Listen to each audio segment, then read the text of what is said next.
And the only real change that Gamble's made is he's cut 2 Searing Spear for 2 Boros Charms. Outside of that, this is almost card for card what Wesco played at Worlds. I know that the deck won a PTQ not too long ago, actually. Yeah, Adrian Sullivan wrote about that. Yep. And also Ben Friedman took to the deck rather quickly after Worlds as well, and I know he played it in a couple PTQs, I believe, and at least one Open Series, but he has obviously since changed his ways. He's moved on. Todd Anderson is going to start here with a Godless Shrine and a Champion of the Parish. We're going to see Gamble start with just a Sacred Foundry and pass the turn back, so it looks like Todd will be the aggressor of this game. Yep. And he's got a Cartel Aristocrat, which is a human, so up we go, and across for 2. How do you like this Boros deck that Craig played? It hasn't really picked up. I kind of wanted to try it out. Brad shooed me away from it, and I respect Brad's opinions on Standard because he plays it way more than I do. Yeah. But at the same time, I had kind of a feeling he might just be wrong. Like it just might actually be a very good deck. I tried it out quite a bit after Worlds, streaming it, playing some 8-mans with it, and I certainly liked it. As you see, Anderson's going to play a Sacred Foundry untapped here. You can see a white mana add a Doomed Traveler. Up goes the Champ. There's a Blood Artiste. This board just got complicated. Interesting. We see him attack with the Cartel. I think this is an easy block here. Yep. What am I missing? Uh-oh. He's going to block here. Okay. So I think Todd may have made a mistake. I think he may have forgotten that Knight had Pro Black. Yeah, he may have been a little hasty there. I think he should. I actually think the attack's fine, but I think you just sack your Doom Traveler before blockers are declared and get Pro White and get in for the extra 2 damage. Having a Spirit token against this deck's fine. They obviously have a lot of ground creatures. You don't mind it that much. And when you're taking this aggressive position with a Blood Artist, getting in those 2 points, putting Andrew to 12, it's very strong. So a slight hiccup there from Anderson as Knight of Glory looked to get in front of the Cartel Aristocrat. Cartel saving itself via Doom Traveler. You see Gamble is going to play a Plains for the turn, and we'll see what he has for turn 3 because he does have the mana to pretty much cast anything at this point. You see, it looks like he might go with a Banisher Priest. Yep, it's a strong one. Probably taking care of the Blood Artist or the Champion of the Parish. I'm not actually sure which. He's a little weak to Blood Artist just controlling combat. And yeah, it looks like he's going to go for the Blood Artist. It's the kind of card that sneaks up and kills you. Yeah. Definitely happens. See an Exalted trigger here. The Knight's going to get in a little bit. I'm a little surprised to see the aggressive attack there from Gamble. I like the fact that the Knight would actually be kind of stopping the Cartel Aristocrat from getting in because Banisher Priest can't block this turn. So no. Ooh, this feels like Todd a Todd capitalizes. Yep. It's a lot of aggression. So in comes a 4-1 in the air and Falkenrath Aristocrat, 3-3 Champion, 2-2 Cartel Aristocrat, and a 1-1 Spirit Token. So we're looking at 4, 5, 6, 7, 10 damage. Yep. Banisher Priest, you're not blocking, my friend. You do not want to give back a Blood Artist. Yeah, that would basically kill Andrew almost on the spot. Yeah. So he is in a bad way here. Just a little too aggressive there, I think, with the Knight. I mean, I understand wanting to get some damage across, but he's on the defensive, and he has been since turn 1, in my opinion. If he hadn't attacked with the Knight, he'd be holding off 2 of the damage, so he'd only be taking 8. But Todd could also pile that damage on with the Falcon Wrath. Just throw the Cartel onto it, get in another 1. So it would help him, but based on the removal his deck actually has available, it wouldn't help him a significant amount. He's going to need another Banisher Priest to handle the Falcon Wrath Aristocrat. And I wouldn't want to toss a Cartel Aristocrat for a point of damage here, but depending on Kata's hand, it could certainly be a reasonable choice. He is playing a version of the deck that has access to Brimstone Volley, which you have to keep in mind. Yep. So if he can get his opponent to 5, he can be pretty confident that that's going to be good. See, Gamble is going to block that Champion of the Parish, give the Blood Artist back. So, the Banisher Priest did not do a ton this game, as you see. Yeah. Gamble does draw a card for the turn. I think it was a Champion. You see he's going to play a Slayer Stronghold. But he is in a lot of trouble, and Blood Artist is only going to compound things here. Yeah, he is currently dead on board. To Falcon or the Aristocrat attacking. The Spirit Token can also attack. Yeah, the Cartel Aristocrat can attack too. We've got a lot of options for attackers, and the Blood Artist will make any attack lethal as long as a creature with 2 power goes across. So we'll see if Andrew can do anything to get himself out of this situation. I don't foresee him finding a solution. He doesn't have access to anything that could, give him some significant lifelink. If he could get 2 blockers into play and hold up a Brave the Elements, he could maybe bluff something. He doesn't have access to Faith Shield or whatever, which is a card that could theoretically apply here if he could get 2/5 before the attack, but looks like he's just going to be out of luck. And you see him thumbing between a Silverblade Paladin and another Knight of Glory here. And by tapping out and playing the Silverblade Paladin, the champion trigger will resolve. Todd is perfectly fine with that. I think we're going to see Todd quickly untap here and go for the kill. Why would he untap? He just draws a card and taps all of the things that are still in play, Oh, right? I guess that's one thing that you could do. Sending. I guess we can do the lands. Oh, Yeah. the creatures too. That's not my style. Yeah, I understand. I'm efficient. I'm efficient like that, you know. I like to just... Yeah, you see Todd's going to come across with just the flyers. Going to knock a gamble down to 2, sacrifice champion here, make it 1. Trigger Blood Artist. Yep, don't forget that. And that's actually going to be 5. Yeah, that's exactly enough. 5, 6, and then Blood Artist Trigger is going to make it 7. We had a plenty. Oh yeah, Todd Anderson wins game number 1 here over Andrew Gamble. The Aristocrats up a game over Boros Aggro. And I have Boros Aggro's sideboard in front of me, so we'll start here since Andrew Gamble will be on the play. Sure. 4 Burning Earth, 1 Banisher Priest, 1 Witchbane Orb, 2 Fiend Hunter, 2 Celestial Flare, 3 Rest in Peace, 2 Nearheart Pilgrim. Good thing here for Andrew is that he's got a lot of options here that he's going to want to board in. These Fiend Hunter effects between Banishing Priest and actual Fiend Hunter are quite good against Todd's deck, and Rest in Peace is fantastic here. Yeah, Rest in Peace is going to be what he really wants to lean on in the post-board games. Looking at Todd's board, he has access to War Priest Athun to head off that strategy. Yep. I assume an educated gentleman like Todd will know about the Rest in Pieces that could very easily come in from this deck. He also has access to 2 Profit Loss, which are pretty big swings in pseudo mirrors like this. I don't want to say it's a mirror, but obviously both decks, are Champion of the Parish, can be aggressive. Profit Loss can really throw off Andrew's math on a turn where he thinks he's at like alpha striking for the kill before he Boros Charms or something like that. Yep.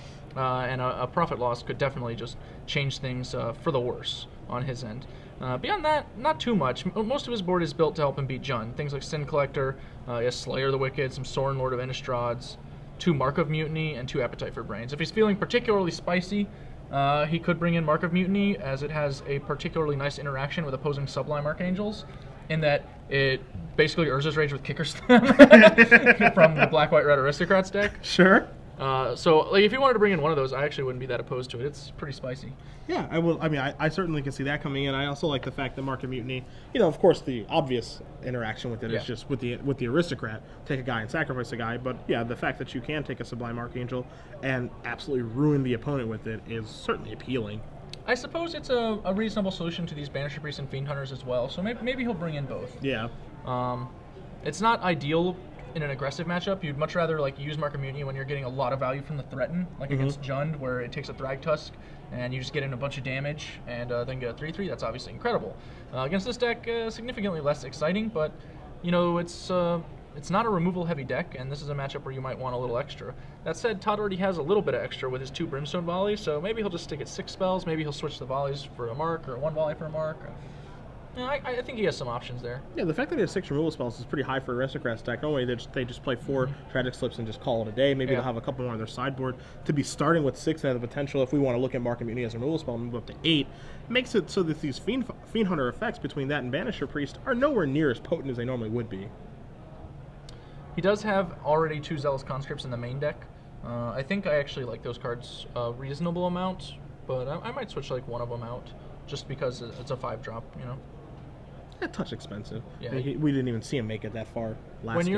When you're on the draw, I think you really want to be able to punish the Sublime Archangel, and you have to take a hit before Zealous Conscripts will let you do that. Okay. But on the play, I would be happy with both Zealous Conscripts in the main deck.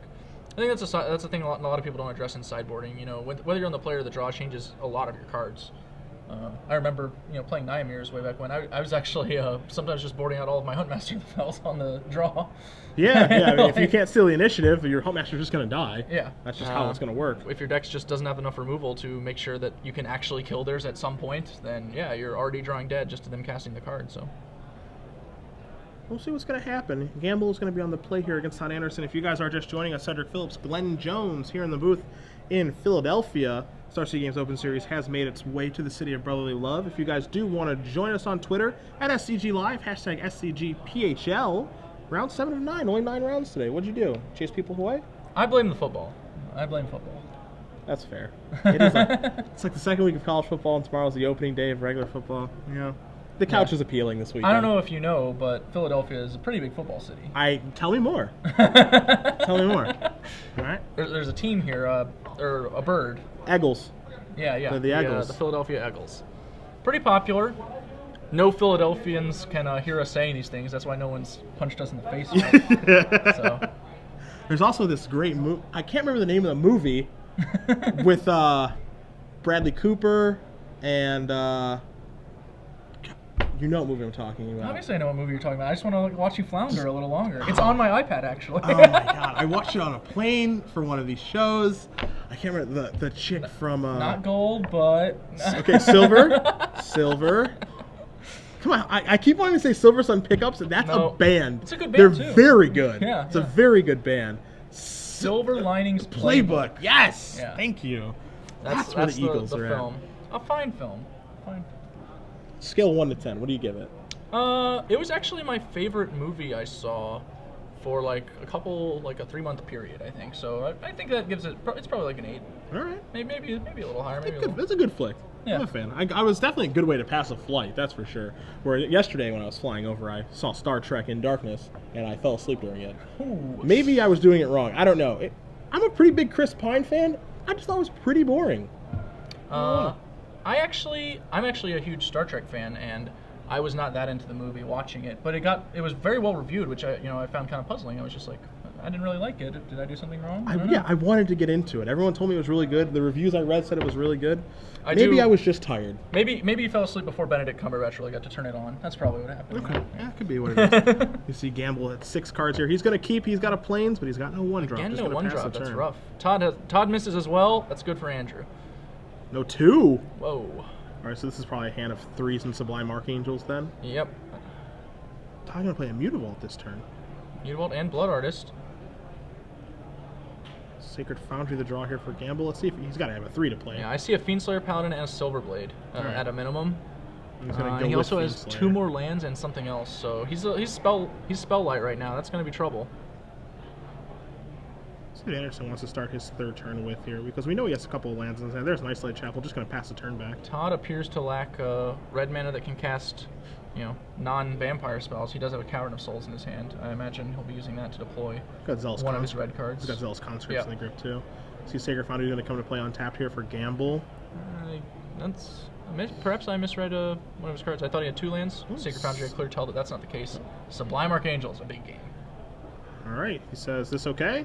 We've got some Exalted triggers here, so we've got what looks to be a 4/4 Fiendslayer Paladin getting in the red zone. Todd going to immediately block. This smells like a tragic slip to me. Oh, yeah. Blood Artist is going to do a little Drain and Brain. Obviously, Todd turning on a tragic slip here. Also, note this is the exact interaction we discussed during sideboarding. Sublime Archangel comes down. Todd actually can't really capitalize with that Zealous Conscripts yet. He has to, just kind of answer the Archangel first. He's not getting in the damage. He doesn't have tempo. Cavern, we'll find out what that names. I assume Vampire? Yep, that's definitely Vampire. In for 4 comes Anderson in the air. Going to knock Gamble down a little bit lower here, as Gamble's going to untap his Fiendslayer Paladin. It's a pretty favorable race for Gamble, actually, when he's got the follow-up Silverblade Paladin coming. Well, the race is certainly on. I think he just drew another Sublime Archangel. Another Sublime too. Archangel, indeed. The thing he needs to be careful of here is just Zealous Conscript and Mark Mutiny type effects. I would want to save that Sublime Archangel and want to get my board more set up. So that's what he's going to do. He's going to go Knight of Glory and get in for 3. Interesting. That kind of implies to me that the spell that we haven't seen from his hand is probably Brave the Elements. Okay. Because he would want to wait until he can get to a 5th land, play Sublime Archangel with 1 up. Although if that's the case, I would probably have jammed the Silverblade, the Silverblade Paladin instead. So I'm kind of curious. Maybe he's hoping to set up a combo kill with the Sublime Archangel instead. Sublime Archangel and Silverblade Paladin, for those not in the know, is a significant amount of damage. It's completely absurd. I think it's technically a Bakoodle. I would have to Google to make sure I have the. I don't even know what that word means. You're going to see Todd activate a Mutavault and come across here with Aristocrat and Mutavault. So, all right, turning up the aggro. He's going to block here with that Knight. They're just going to trade off here. Yeah, Todd probably going to let that happen. It's a Celestial Flare. That's the spell we couldn't identify. That makes sense as to why you wanted to go here.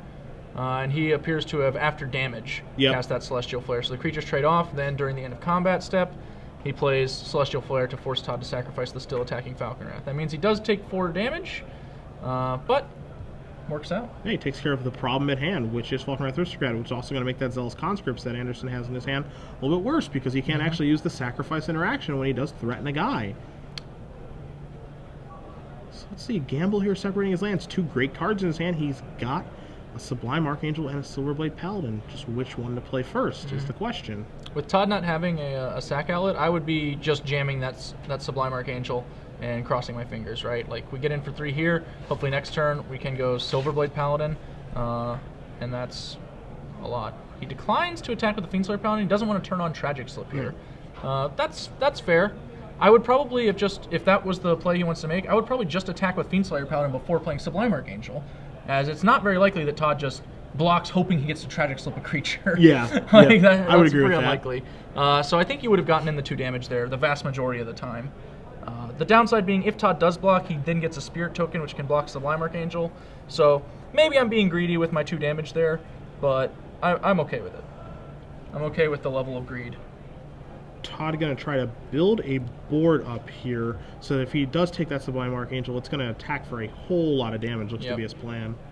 Unfortunately, Andrew's a step ahead of him. If he peels a land, he can actually activate Slayer's Stronghold on the Sublime Archangel after Soul Bonding with Silverblade Paladin, and that will be, well, that's a lot. I think it's actually probably lethal. Yeah, it would be actually exactly lethal. Oh, looks like he did not draw land, though. I guess. So we're going to partner up Unless here. the land is a Slayer's Stronghold. Yeah. And then we got him. So we're going to go for 4, 5, 6, 7 times 2 is 14. Yep. A Boros Charm is also lethal. That is true. I think he may have drawn Searing Spear for the turn. Did gamble. Flicking the card, flicking the see. card. He's just going to pass it the back. turn. All right. All right, Todd, you are put to the test, my friend. Anderson's going to draw his card. It is a Blood Crypt. He's staring at his Zealous Conscripts. And now, yep, he beat me to it. I was going to ask you, do you cast the Zealous Conscripts here? No. It doesn't really do anything. You but do not. Yeah, you just pick it up. You don't give away the information. You move on to the next game. And that's exactly what Todd does. So, Andrew Gamble able to even things up here between Boros Aggro and the Aristocrats. Yeah, I know what Todd's thinking right now. Celestial Flare? Really? Yep. It's a pretty questionable card to bring in, considering Todd has access to Doom Traveler, Zathard Necromancer, and obviously, he just has Gather the Townsfolk, which creates a bunch of creatures as well. So he's probably thinking, I didn't really expect to see that one, Yeah. And it certainly was his undoing in this game. It was the turning point of the entire game. And there are 2 in Gamble's sideboard, so he has evidently brought those in. Makes you wonder, one card that I was actually going to bring up during sideboarding was Nearhearth Pilgrim, and if that's an option that he wanted to bring in as well. Not quite sure how good that card is. Just a 2/1, it doesn't fight very well, but Lifelink is pretty relevant, in this matchup, I think. On the draw, I might be tempted to, just because I'm going to be a little bit behind as far as tempo goes. On the play, I wouldn't be interested in it at all. No. No, not at all. It's a ground creature, which means it gets jammed up by Gather the Townsfolk and Zathard Necromancer pretty bad. Not to mention Doom Traveler. So Todd's just playing multiple cards along the curve that will incidentally neutralize the Nearheath Pilgrim. So you're really just playing it to gain a little life at that point. I don't think it's where you want to be. But, when you need the life to continue playing Magic, it's a little more valuable. Sure. So. Can't argue that. And you actually do see Gamble going back to his sideboard for Game 3 because he's going to be on the draw this game, and this is something that you did mention. There is a big difference between being on the play or being on the draw. So Gamble is going to go back to the drawing board. You see he did re-sideboard, or at least reconsult the 15 cards in his deck box, which I always think is smart. Yeah, at a minimum, he has given Todd the idea that he might have changed something, whether he did or not. And any information, it's all information. Todd's paying attention. You see, he's looking across there. He's thinking things over. Yeah, he's trying to get a read. Trying to get an idea of what's going on right now. You see him sitting at 5-1 again. Gamble sitting at 5-0-1. So the pair up for Todd. 6 rounds in, 3 to go. Third game on the way. Quick update on some other players who are in the tournament that we've been following as well. Brian Brondewin sitting at 3-2-1. Frowny Town. Not the best weekend for him. We got Chris Van Meter sitting at 5-1. Brad Nelson's girlfriend, Raelle. 5-1 with, you told me, Bat Hexproof. Yeah, I believe she's on the Glebe cover scout this weekend. Jarvis Hughes sitting at 4-2. AJ Kerrigan sitting at 4-2. AJ Soccer. AJ decided to show up at 8 a.m. today, son. Yeah, he apparently he has just taken his first loss, falling to 6-1. John can't always win. Should have stayed in bed, I guess.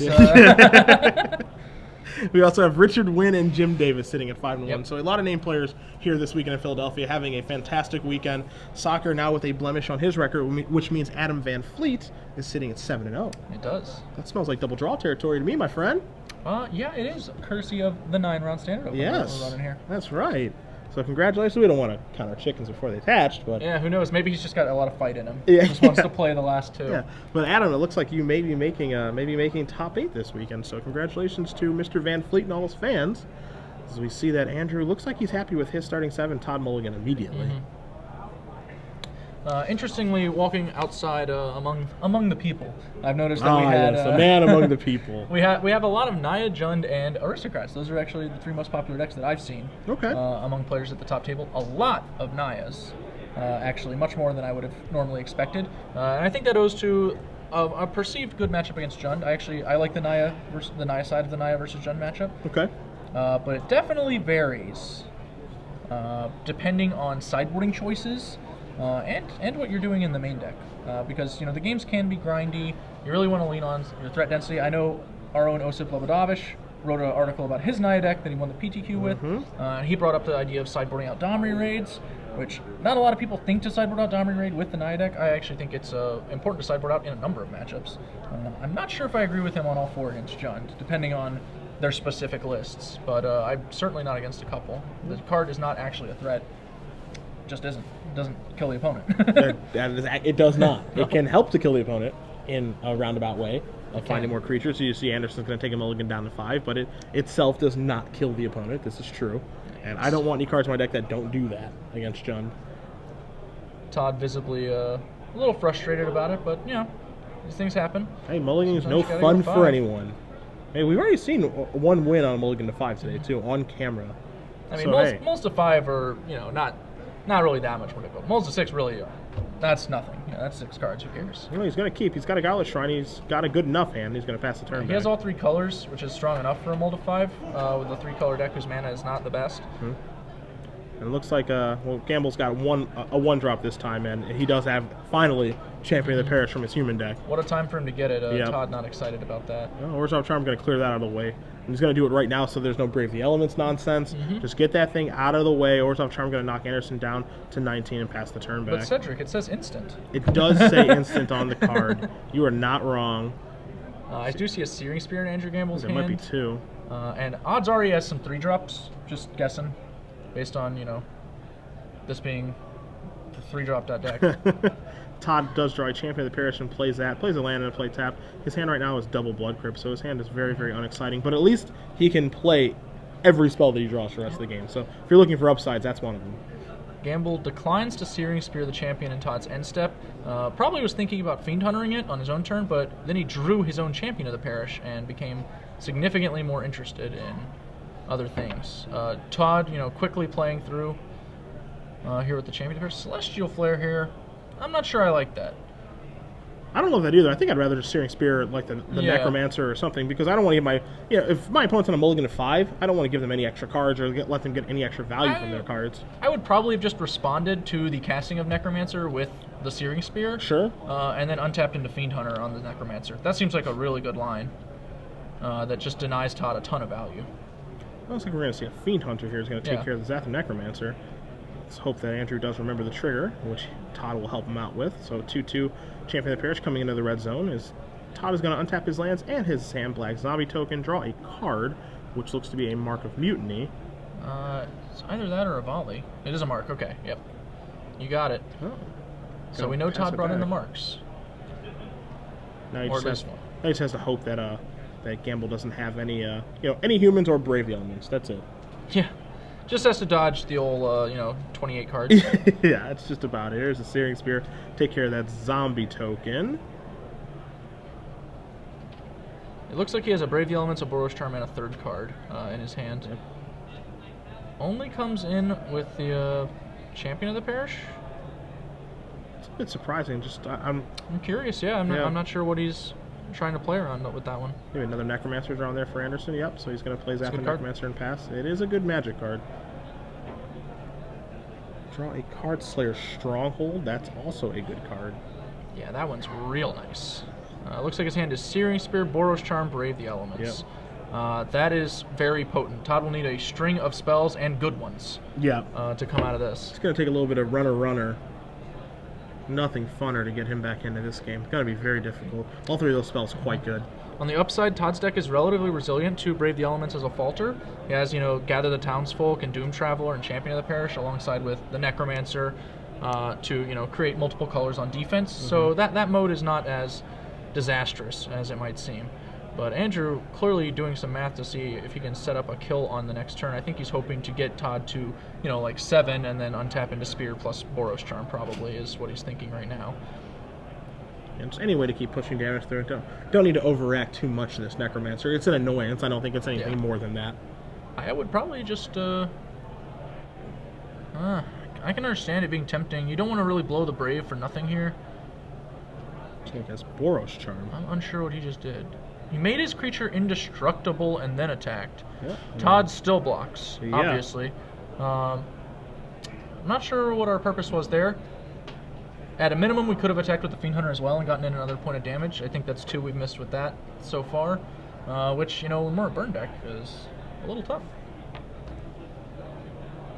Well, if Todd's going to get back into it in this one, that is what's going to take. It was double strike. It was double strike and then attack. Okay. So we're going to see a Brimstone Volley target the Fiend Hunter in Andrew's upkeep. Yep. So now there's going to be Brave the Elements, giving protection from red. So Todd tries to get the Zath the Necromancer back. Does not work, but now he's gotten through the Brave part of the game. He has.